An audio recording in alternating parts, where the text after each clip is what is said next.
그리스도 안에 있는 새 생명 제3과 그리스도 안에 있는 영생.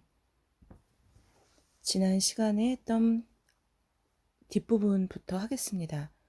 영생을 소유한 것을 우리가 알 수 있습니까? 어떤 이는 알 수 없다고 생각합니다. 또 어떤 이들은 오직 특정한 사람들만이 안다고 생각하고 있고, 어떤 이들은 하늘나라에 가 보아야만 안다고 말합니다. 사탄은 우리가 구원을 확신하지 못하는 가운데 있기를 좋아합니다. 그러나 하나님께서는 자기의 말씀을 통해 분명한 구원의 확신을 주십니다. 14. 사도 요한이 그의 첫 서신서를 쓴 목적은 무엇이었습니까? 요한 1서 5장 13절. 내가 하나님의 아들의 이름을 믿는 너희에게 이것을 쓰는 것은 너희로 하여금 너희에게 영생이 있음을 알게 하려 함이라. 15. 요한복음 3장 18절에서 예수님께서는 무엇에 대해 말씀하십니까? 예수님을 믿는 자들에게는 심판을 받지 아니하는 것을 알게 하시고, 예수님을 믿지 않는 자들에게는 믿지 아니하는 자는 하나님의 독생자의 이름을 믿지 아니하므로 벌써 심판을 받은 것이라는 것을 말씀하십니다. 16. 로마서 8장 35절로 39절에 의하면 무엇이 우리를 그리스도의 사랑에서 끊을 수 있다고 했습니까? 아무것도 끊을 수 없습니다. 누가 우리를 그리스도의 사랑에서 끊으리요? 환난이나 공고나 박해나 기근이나 적신이나 위험이나 칼이랴. 기록된 바 우리가 종일 주를 위하여 죽임을 당하게 되며 도살당할 양같이 여김을 받았나이다 함과 같으니라. 그러나 이 모든 일에 우리를 사랑하시는 이로 말미암아 우리가 넉넉히 이기느니라. 내가 확신하노니 사망이나 생명이나 천사들이나 권세자들이나 현재 일이나 장래일이나 능력이나 높음이나 가품이나 다른 어떤 피조물이라도 우리를 우리 주 예수 그리스도 안에 있는 하나님의 사랑에서 끊을 수 없으리라. 17. 요한복음 10장 27절로 29절에 의하면 누구의 손이 믿는 사람들을 붙들고 계십니까? 내 양은 내 음성을 들으며 나는 그들을 알며 그들은 나를 따르느니라. 내가 그들에게 영생을 주노니 영원히 멸망하지 아니할 것이요 또 그들을 내 손에서 빼앗을 자가 없느니라. 그들을 주신 내 아버지는 만물보다 크심에 아무도 아버지 손에서 빼앗을 수 없느니라. 하나님 아버지의 손이 나를 붙잡고 있기 때문에 아무도 아버지의 손에서 빼앗을 수 없습니다. 18. 그리스도의 말씀을 듣고 또 믿는 자에게 주어진 세 가지 약속은 무엇입니까? 현 상태에서는 내 말을 듣고 또 나 보내신 이를 믿는 자는 영생을 준다라고 말씀하셨습니다. 미래에서는 심판에 이르지 아니하는 약속을 주셨습니다. 그리고 과거의 변화로부터는 사망에서 생명으로 옮겨졌습니다. 19. 하나님께서 자기의 자녀들을 위해 약속하신 두 가지 사실은 무엇입니까? 데살로니가 후서 3장 3절. 주는 미쁘사 너희를 굳건하게 하시고 악한 자에게서 지키시리라 라고 말씀하셨습니다. 첫 번째는 우리를 굳건하게 하시고 두 번째는 악한 자에게 지키십니다. 20. 이 과를 공부하는 중에 어떤 구절이나 진리가 당신에게 축복이 되고 격려가 되었다면 그것은 무엇입니까? 그리고 그것에 대해 당신이 무엇을 해야만 하겠습니까? 이 모든 일에 우리를 사랑하시는 이로 말미암아 우리가 넉넉히 이기느니라 라는 말씀이 저에게 축복이 됩니다.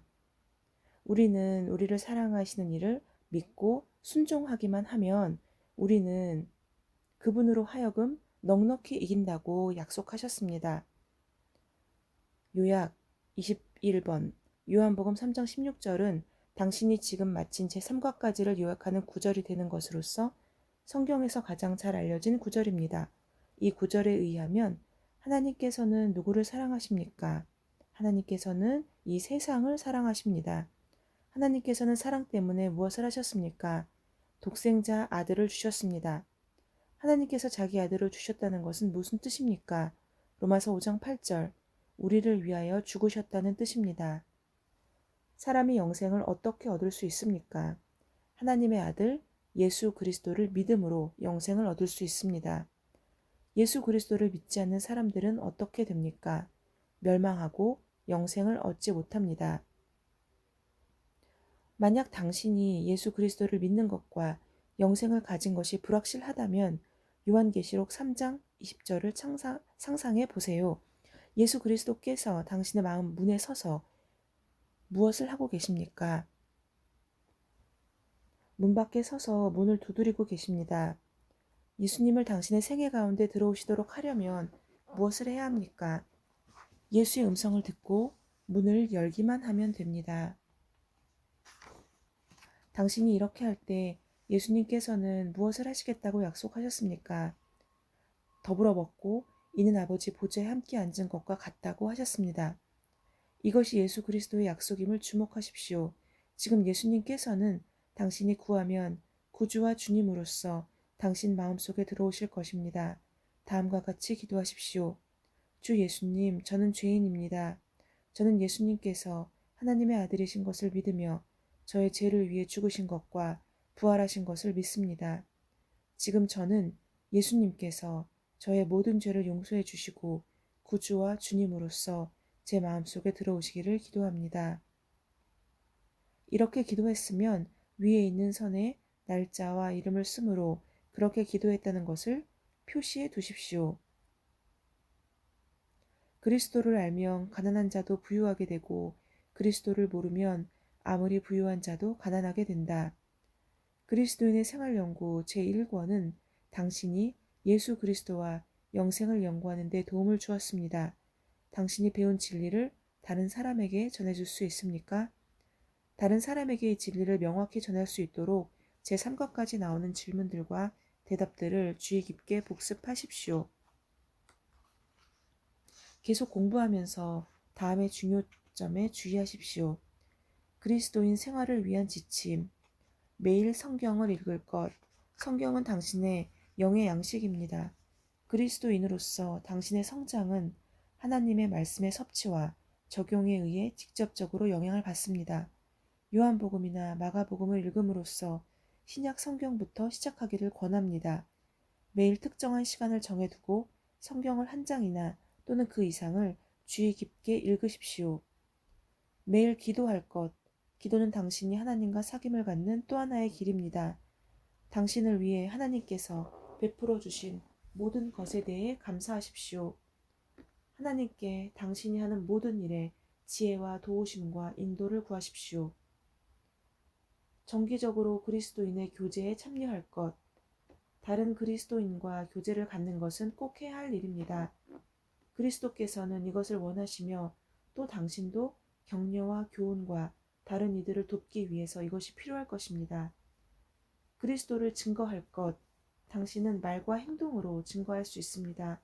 가정에서, 직장에서 또는 학교에서 당신은 무엇인가 다른 것, 즉 사랑, 인내, 이해가 있어야 됩니다. 그리스도께서 당신을 위해 해주신 것을 다른 사람들에게 말할 수 있는 기회를 얻도록 기도하고 찾으십시오. 이제 제2권은 그리스도와의 교제입니다. 이 책은 다음과 같은 내용을 다루고 있습니다. 새 생활, 그리스도의 주제권, 주님과의 교제, 그리스도를 증거함. 이상 그리스도인의 생활연구 제일 첫 번째 그리스도 안에 있는 새 생명을 마쳤습니다. 좋은 한 주가 되고 또 하나님과 함께하는 한 주가 되시기를 소망합니다. 샬롬.